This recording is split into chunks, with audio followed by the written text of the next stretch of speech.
Hey there, Papa's Posse. Don't forget about that QR code. Take you to my eBay, YouTube, and Instagram page.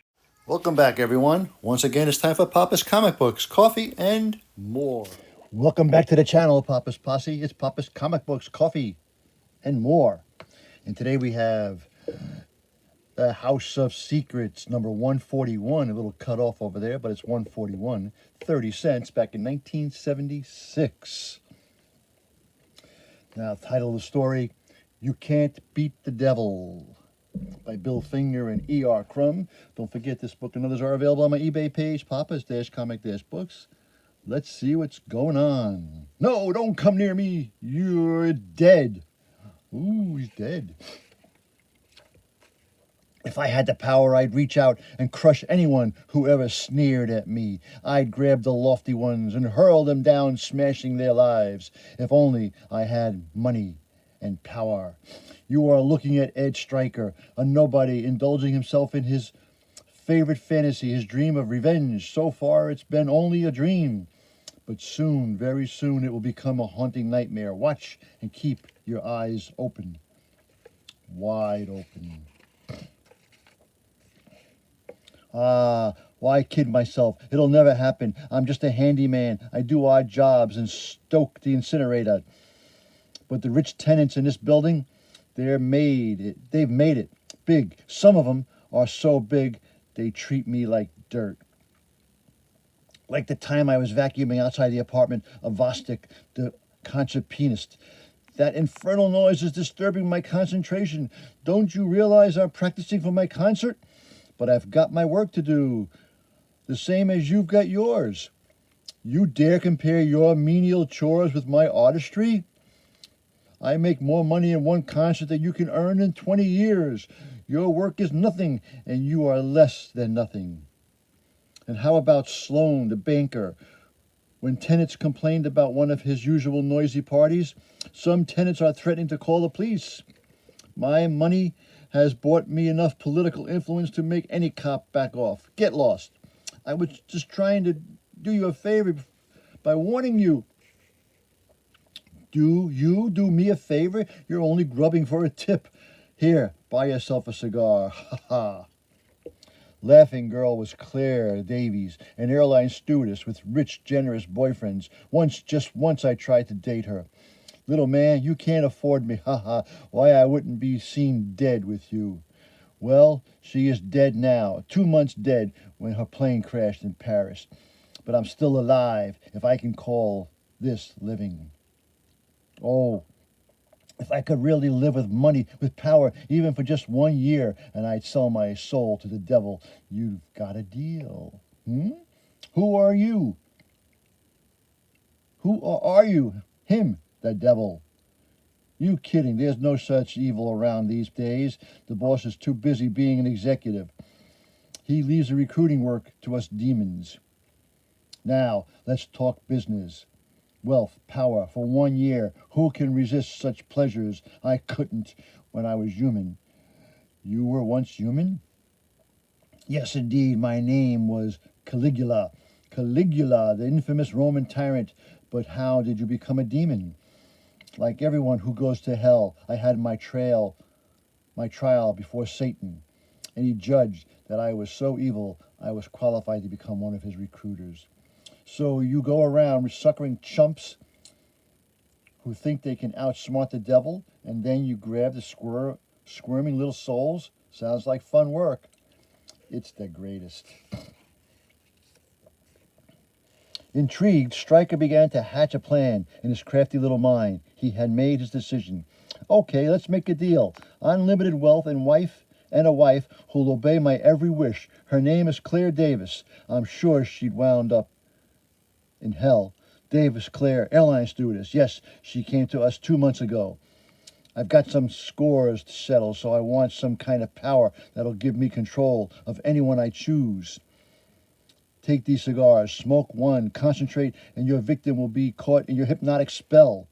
Beautiful, smoking is bad for the health, but it's going to be awful for certain people I've got in mind. You'll find wealth and Claire in your room.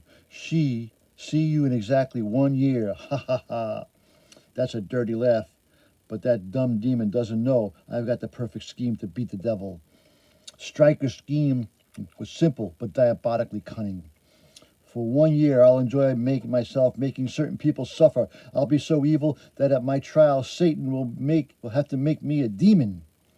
Then, as a demon, I can go on making people suffer. I'll have my pleasures before death and pleasures after death. I can't lose. Ha ha ha ha. Batman. Wow, I want that. For once, Stryker was glad to return to his dingy basement room. I've been sent to be your obedient wife. You are my master. That's right, baby. None of that woman's lib stuff around here. Just so you never forget. You don't know it, Claire, but you're an important part of my scheme to beat the devil. You're going to be my star witness at my trial. As part of his plan, Stryker not only took over the swankiest apartment, he bought the entire building. How are you, Mr. Stryker? Fakes, hypocrites, now that they believe I'm a long-lost heir to a great fortune, they all smile to me, but soon I'll make their smiles turn to grimaces of pain. And Stryker's accumulated hatred had reached the boiling point. It was time for revenge. I think it's time I visited my banker friend, Sloane. Later on Sloane's landscape terrace. Sloane, I'll bet you like all the greenery because it reminds you of money, green money. You could be right. Green is my favorite color. Yeah, you're the type that can never get enough money. Stryker, something's happening. Look. Am I seeing things? Or is this plant growing $100 bills? The legendary money tree. That's what it is. And it's all yours. Ah, the money tree. Impossible. I can't believe it. And yet, it's happened. Hasn't it? The branch is wrapping around me. I'm caught by your own greed, eh? Branch shoving money down my throat. I can't breathe. You never could get enough money before. Now you've got more than enough. Ha ha ha ha. And then later, did you hear, Sloane? Did you hear? Sloane was found dead on his terrace. The doctor said he choked to death somehow. Lack of oxygen, no doubt. Pollution's getting worse these days. To celebrate his victim's death, Stryker threw a party at which he made certain to humiliate his wife, all part of his plan. It's amazing how much your wife resembles Claire Davis. That's understandable. Claire was a very common woman, and so is my wife. When you are wealthy, people will tolerate your boorish behavior. So Vostok did not slight Stryker at his private recital. Nothing like a good cigar when you're listening to music. And so, once again, Stryker's victim, and only his victim, saw and felt what Stryker commanded. What? The piano keys? They're growing, becoming huge. Teeth. The teeth, they're chewing my hands. Oh no, my hands, my beautiful hands. Crunch, crunch, crunch. Without my hands, my career, my life is over. Why did he do it? There was nothing wrong with the piano keys or his hands. You know these geniuses, very unstable, become obsessed after a while. And so Stryker's vendetta against humanity rolled along. And as always, to cap off a perfect day, Stryker slapped his wife around just for laughs. Just so you won't feel I've been neglecting you, my dear. As time went by, there were more victims, more incidents, too terrible not to mention here, except to say that one day the cigar box was empty. Too bad those cigars gave me so much pleasure. Suddenly, Stryker found himself whisked into the flames. You! Naturally, you've had your year. My time goes fast when you're having fun. Then the demon's hands reached out and seared their way into Stryker's mortal flesh. We mustn't keep the boss waiting. Come along, Claire. It's time for the trial of Stryker's soul. Hear ye, court is now in session. His dishonor Satan now presiding. Well, Mr. Stryker, according to your record, you've been very busy. It seems you have a talent for evil. It would be sinful to simply condemn you to eternal damnation. Perhaps I might find a spot for you in my organization. He's thinking of making me a demon. My plan is working. Of course, you'd be disqualified if ever you showed remorse for your victims or even some love for your wife. I despise my wife. I've humiliated her. I've beaten her. Ask her. She'll testify to that. This is where my plan pays off. Well, Mrs. Stryker, has your husband been cruel to you? Why, no. He's been the most wonderful, adoring, loving husband a wife could ever have. Uh-oh. Uh-oh. But that's not true. Tell him. No, now, darling. You know that in a court of law, a wife cannot be compelled to testify against her husband. You knew all the time. You knew. Move along. You're not the first human who tried to outsmart Satan and failed. While you lived, you stoked a furnace, and you'll go to stoking flames through eternity. Later, Stryker's mortal remains were discovered. Probably had a heart attack, but what was he doing down here in the incinerator room, and why he is holding a stoking shovel? Good questions indeed. Only we have the answers, and so does Stryker, but he'll never tell you. Ha ha ha ha, the devil. Okay, Superman Bicentennial, and fly a spaceship. Abel's Tables, Fables, let's see, beware of dog. Arf, arf, arf. Beware of dog, ha ha ha, beware of cat. Ha ha ha. Ooh, that's a big cat. And you can be a locksmith too. But let's see if you exit laughing. Funny thing about practical jokers, no joke ever seems to be too cruel for them as long as they can walk away from it with a snicker, so it's only fair if sometimes an ironic fate makes certain that they exit laughing. No, this can't be happening. You're dead. Get away from me. Please, get away before I go mad. Even today, the grim pile sits there like a grim toad, looking at the little college town. It began there, but at first Sawyer did not know that. Well, there it is, Nancy, the old Herrick place, State College's very own haunted house. Come on. Matt, no, please. You've shown me all the sights. I'm tired. Can't we let this one go until tomorrow? At first, he was grinning, eager, and if his wife hung back, what did that matter? A joke is nothing without an audience. So, oh, come on, this you've got to see. I've set up a lot of practical jokes in my day, but I've never topped the one I pulled off here 20 years ago. Wait a minute. That man, I don't believe it. But it's Ernie Cass after all these years. Ernie Cass, you know him? Know him? He was the patsy in the joke I was just telling you about. We were classmates 20 years ago. I haven't seen him since, and now he is, and just as mousy as ever. This is too good of a chance to miss. No, Matt, whatever you're up to, don't. A class reunion, an old friend, any other man than Sawyer would have been delighted, but practical jokers are not like that men. Yay! Ha ha ha ha. Boo. Matt, how could you? And your practical jokes, one of these days, one of them will backfire, and you'll deserve it. Wait, who are you? Who am I? Ernie, don't you know me? It's Matt Sawyer. Think back to this house, a night 20 years ago, remember? That little man, he was trembling, and yet at the start, when he had recovered his breath, he could still smile weakly. This house, yes, I remember how you been, Matt. Just great. But I never expected to attend the reunion after a night that just disappeared. You just disappeared. This is my wife, Nancy. I was just telling her about it. Come on, Ernie. Give. Just what did happen that night? Quite a lot, Matt, and all because of you. There's no harm in telling you about it now. Remember how it began, Matt, in the dormitory? Look, Matt, I won't do it. I just don't see any sense in spending a night in the old Herrick place. Why, Ernie, afraid you'll see the ghost? Okay, so old Herrick's wife chopped him to death with an axe. So what? Nobody's ever seen the old guy's ghost. You want to join our fraternity? So how about it? Or do we just write you off as yellow? It wasn't your fault, Matt. I didn't have to do it, but I wanted so badly to join your fraternity, for you and the others to like me, that I had no choice.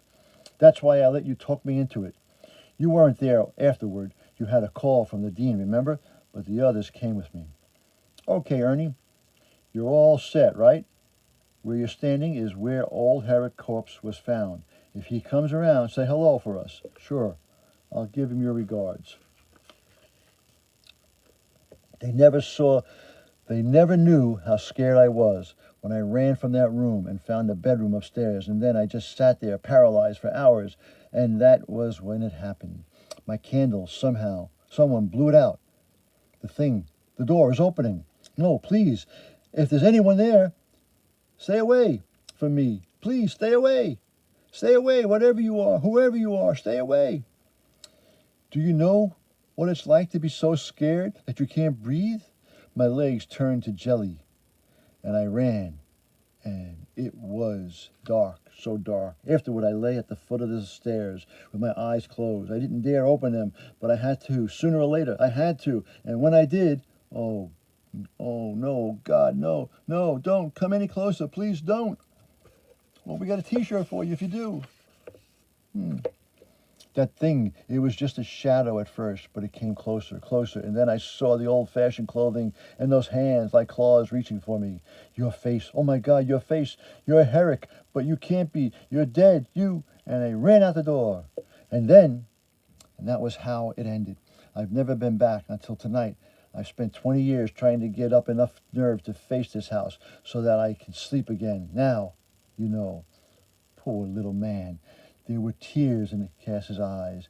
Then he did not look at Sawyer, and so, for a few more moments, he endured his shame, tried to explain. I guess you were right, Matt. I'm a coward. I tried that night. I tried not to be afraid, but it was so horrible, so horrible. Then you really believed, really thought? Ha ha, Matt. A man racked by terror for 20 long years, stammered, stuttered, and Sawyer howled, screamed, and laughed. Matt, please, for once in your life, show a little pity. You weren't there. It's easy for you to laugh. You weren't, but I was there. That's why I'm laughing, Nancy. Don't you see? Even I never knew how beautifully a gag worked, but now I do. A gag? But I don't understand.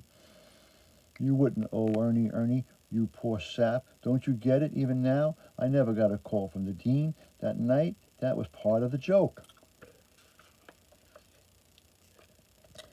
I was the ghost in a wig, in a fancy getup. I even blew out your candle. It was all rigged, and you've been scared for 20 years. You were the ghost? You? Then all these years, it was for nothing?